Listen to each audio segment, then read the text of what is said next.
Hello and welcome to this edition of FYI Weekly, your official source for City of Greensboro news and information. The Solid Waste and Recycling Department wants to assure residents they will not be issued a fine for leaves that fall into the street in front of their property. Additionally, the city is not asking residents to rake any leaves that fall on the street. The first priority is to educate residents on the proper way to collect and prepare the leaves for pickup. This approach has been successful and residents have promptly complied with the new rules. As a result, no fines have been issued. However, intentionally placing leaves in the curb line in front of your property could lead to fines being issued. Residents will be educated and given 14 days to properly prepare the leaves for collection. If the violations are not addressed when the city returns 2 weeks later, a $75 fine will be issued. If the leaves are still present after an additional 2 weeks, this is considered a nuisance and the fine could increase to $500. The city provided residents with one gray cart to fill the yard waste and leaves with.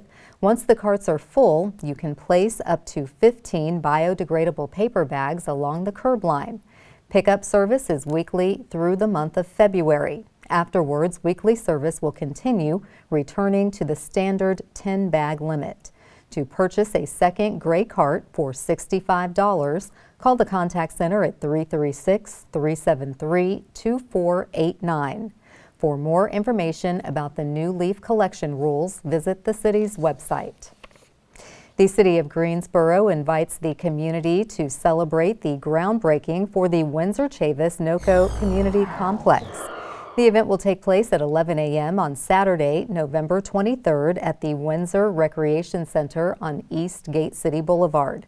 In addition to a groundbreaking ceremony, information about the project will be available. The celebration will include a hot beverage and dessert bar along with the Greensboro Police Department grill team serving burgers and hot dogs. The Greensboro Public Library will provide art activities for kids, and the Greensboro History Museum will collect community memories. The new community complex will combine all the features of a public library, recreation center, and park into a transformative destination in East Greensboro. The city received funding support from Guilford County, Cone Health, the Public Art Endowment, and the Outdoor Recreation Legacy Partnership. The Windsor Recreation Center is located at 1601 East Gate City Boulevard. For renderings and more information, visit the city's website. As you drive around town, you'll notice the westbound lane of Spring Garden Street and the exit ramp leading from South Spring Street will be closed until January 31st due to roadway construction. Both streets will be closed to through traffic, but road crews will accommodate local traffic needing access to the immediate area. Please note eastbound Spring Garden Street will remain open. Motorists should expect delays near the construction zone and should use alternate routes to avoid delays. Work schedules are dependent on weather conditions and the availability of materials and equipment. For more information about lane and road closures and to subscribe to receive email notifications about upcoming city road projects, visit the city's website. Cone Health has partnered with the city to share a series of brief and informative videos designed to inspire you to make better choices when it comes to healthy living. Following these tips is an easy way to help each of us improve our quality of life. Let's take a moment to check out today's news for your health. When someone collapses from sudden cardiac arrest in front of you, you call 911, but then what? Hi, my name's Amanda Hall. I'm a registered nurse here at Cone Health Heart and Vascular Center. Today, I want to teach you how to perform hands-only CPR, the importance of it, and how you can help save a life. Hands-only CPR is CPR without mouth-to-mouth resuscitation. It's only for teens and adults. You would do hands-only CPR on anyone that collapses in front of you and is not breathing normally. And now to learn hands-only CPR. A person collapsed in front of you. They're not breathing normally and they're unresponsive. Are you okay? Are you okay? The first thing you want to do is call 911. If you're calling from a cell phone, it may be helpful to put it on speaker where the dispatcher can hear you and you can hear her as you continue to work. The dispatcher will give you detailed instructions, so don't worry. If the patient is not on a hard surface, you want to move them to the floor. You want to interlock your hands, place the heel in the center of their chest, and start compressions, fast and hard. You will continue to do hands-only CPR until someone comes to relieve you, help arrives, or until you just physically cannot do CPR any longer. Remember, any help is better than no help at all. Hands-only CPR will greatly increase their chance of survival. 70% of all cardiac arrest will happen in a person's home. Only half of those people will receive CPR. Hands-only CPR can double or triple their chances of survival. Sudden cardiac arrest is an electrical malfunction of the heart. It doesn't allow blood and oxygen to go to the organs that are needed within the body. Hands-only CPR can effectively move that blood and oxygen to those body parts. Thanks for joining me today and learning hands-only CPR. When someone collapses in front of you, it can be a very stressful situation. Remember, call 911 and start compressions. Hands-only CPR will increase their chances of survival. For more information on heart health, go to combhealth.com/heart. I'm Amanda Hall. Calling all of Santa's helpers to stock the annual toy drive, and free food and clothing will be provided to those in need, thanks to one city department. We'll have those stories and more news coming up after the break. Stay with us.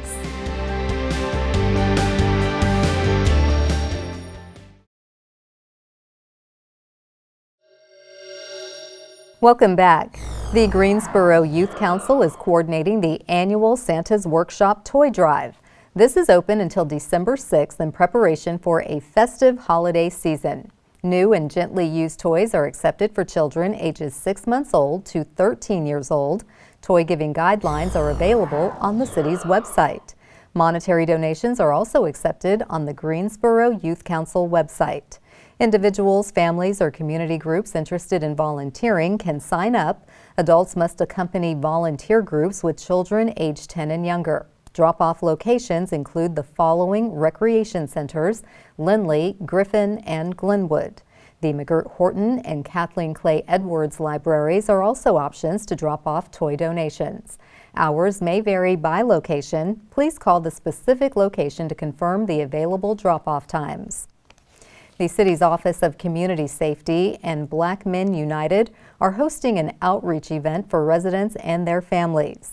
The community giveaway and resource event will take place from 12 p.m. to 3 p.m. on Saturday, November 23rd at Cumberland Courts Park on North Regan Street. The free event will feature food, music, and giveaway items such as new clothing, shoes, cleaning supplies, and other essential items. Attendees can also connect with community-based organizations that will be on site to share information about the services and resources they provide to those in need. The Greensboro Commission on the Status of Women is accepting nominations for the Ruth Wicker Tribute to Women exhibit. The public is encouraged to submit the names of local women who have shaped our community and made meaningful contributions to the city at large. Nominations can be submitted online through Saturday, November 30th. A generous donation from the estate of Ruth Wicker made it possible for the city to establish the Tribute to Women in 2019. This exhibit is free and is housed in the Barber Park Event Center, which is open Monday through Friday. A total of 31 women and 4 organizations comprise the initial group of honorees. Last year, another 15 women were added to the exhibit. The tribute recognizes a new group every 2 years. For more information about the tribute and to learn about the Commission on the Status of Women, visit the city's website or call Commission's Administrator Liz Lennon at 336-373-2038. The Greensboro Water Resources Department is taking inventory of copper and lead pipes, hoping to identify the existence of them in residential neighborhoods. Coming up after the break, find out why this is important and how you can help the city comply with federal guidelines. Stay with us.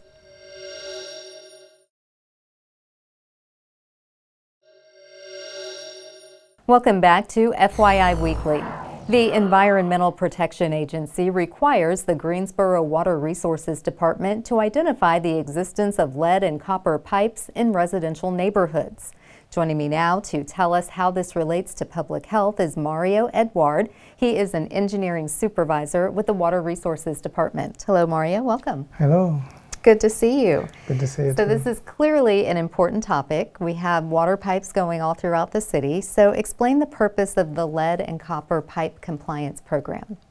Yeah, the purpose of the lead and copper pipe compliance program, as you indicated, so is to improve public health, and eventually the EPA want to remove all lead pipe and water systems. So we have been in compliance with the lead and copper regulations, because this is not the first regulation. So the first lead and copper regulation was published in 1991, so which required our public water system to monitor and reduce lead level at customers' faucet. So one of the things that our city has been doing is implementing what we call a corrosion control inhibitor that we implement in our water distribution system to prevent lead from leaching out. Any lead you might have in your plumbing system. So that was part of the regulation, and we have been in compliance with that. And we have been doing tap testing on a regular basis. So meaning that so we have there is no worry about lead in our drinking water.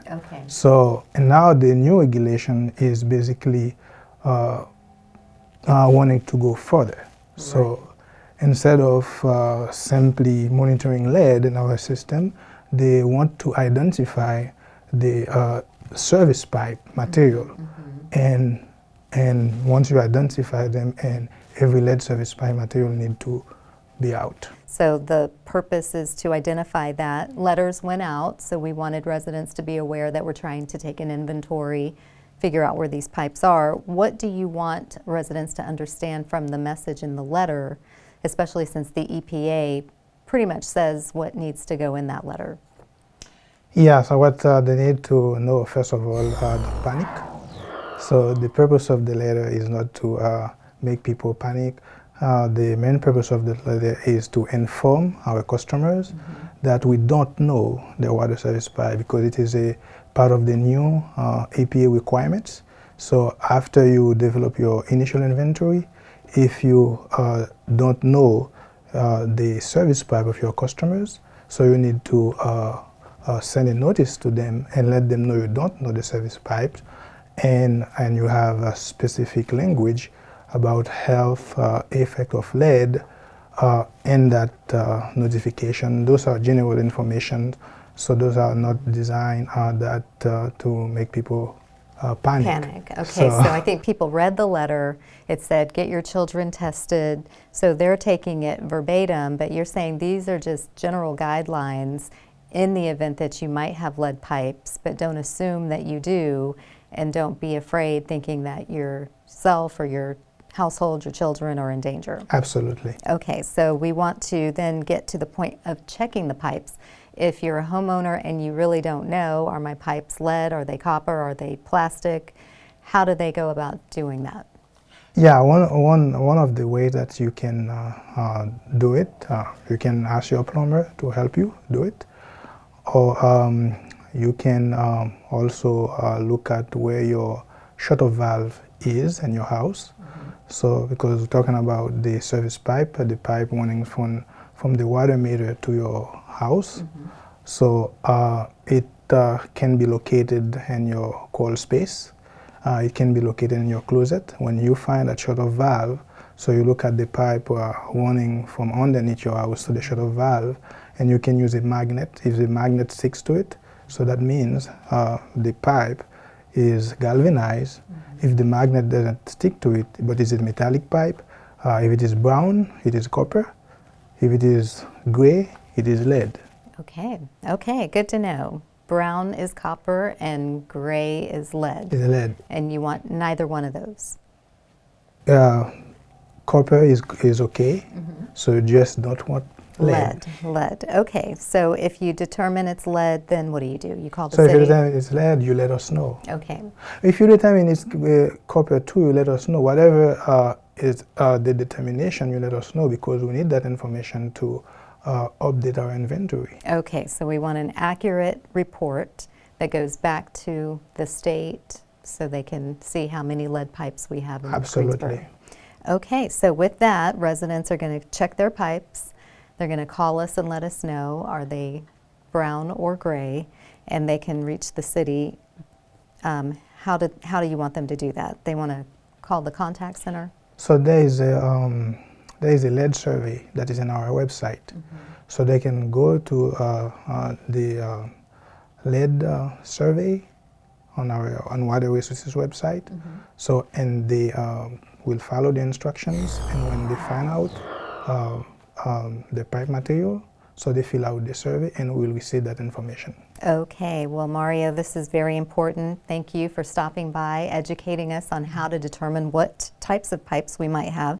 So you will come back and give us a progress report after you've gotten all the surveys back. Absolutely. Thank you so much.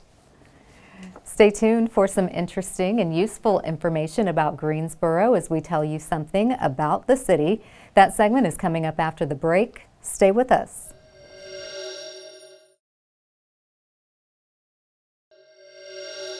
Welcome back to FYI Weekly. One way to stay informed about decisions that impact you and our city is by attending or tuning in to City Council meetings at 5:30 p.m. on the first and third Tuesday of the month. The fourth Tuesday is reserved for a meeting as needed.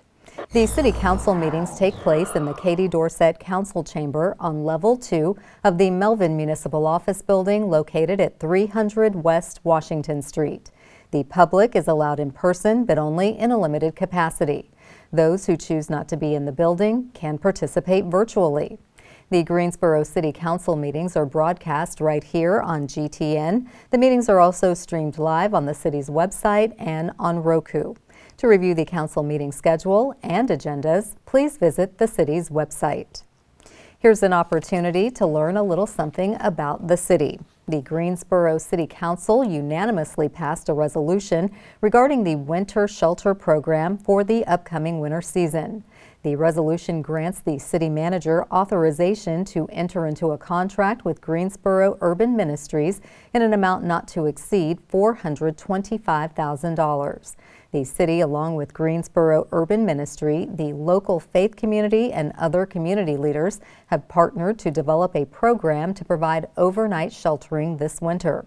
Greensboro City Manager Nathaniel Trey Davis said the city is expanding its community partnerships in an effort to enhance services to the unhoused in advance of the winter season.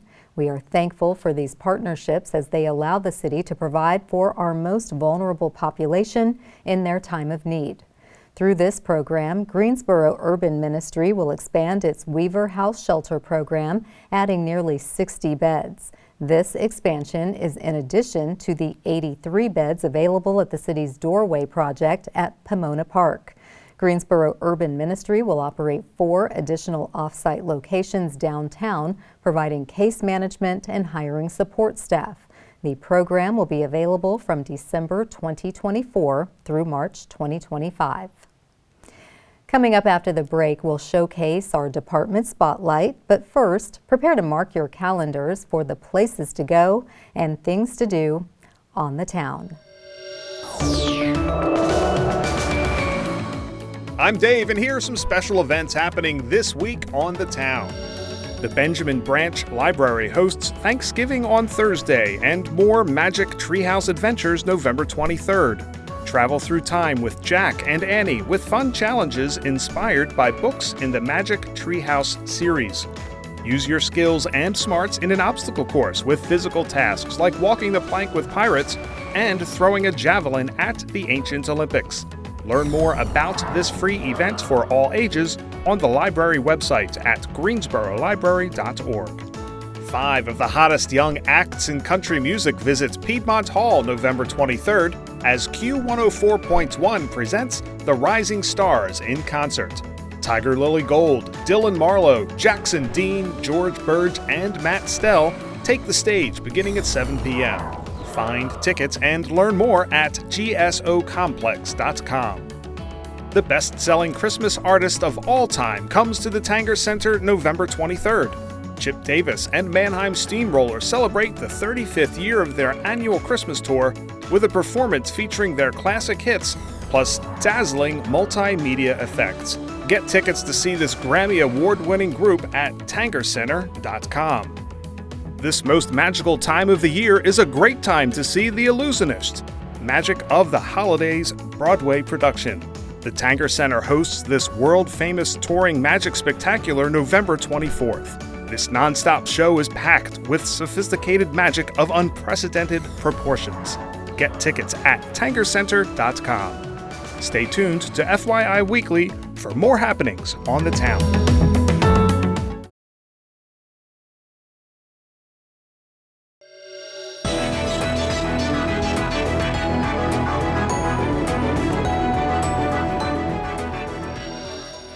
Welcome back. The City of Greensboro has more than 20 departments and several divisions committed to serving you, our residents, and visitors. Let's go behind the scenes in our department spotlight. The City of Greensboro is accepting requests for proposals regarding the sale of property and the development of affordable multifamily housing located at 2701 North O'Henry Boulevard. The city is seeking proposals from real estate developers for the acquisition and development of the property that was the former Regency Inn.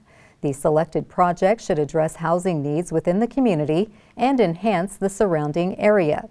The RFP details are available on the city's website. Developers with experience in affordable multifamily rental housing are invited to submit proposals. Responses must be submitted electronically in PDF format by 4 p.m. on Thursday, December 19th. Send submissions to the attention of Grant Duffield, the city's neighborhood improvement manager. For more information, call 336-373-2530. Coming up after the break is our Way to Go GSO shout out. Stay with us.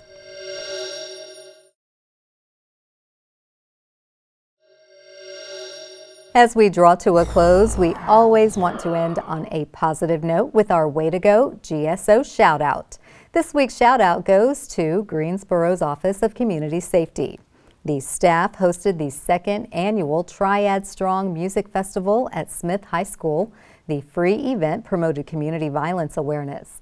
Attendees enjoyed local and national musicians, food trucks, and vendors. Greensboro's Office of Community Safety partnered with 3 local organizations to host the event, which emphasized peace, love, and unity. Elected officials and law enforcement partners spoke, community-based organizations set up booths, and 2 Guilford County High School students received scholarships in recognition of their community violence awareness. That concludes this edition of FYI Weekly, but you can easily stay connected to the latest city news by linking to us on Facebook, Twitter, YouTube, and Instagram. Alexa users can subscribe to our 5-minute flash briefings, which airs on 90.1 FM, 100.7 FM, and 90.5 FM. Be sure to download both weekly podcasts, Talk City Greensboro and Talk City in Espanol. Plus, GTN is streaming on Roku.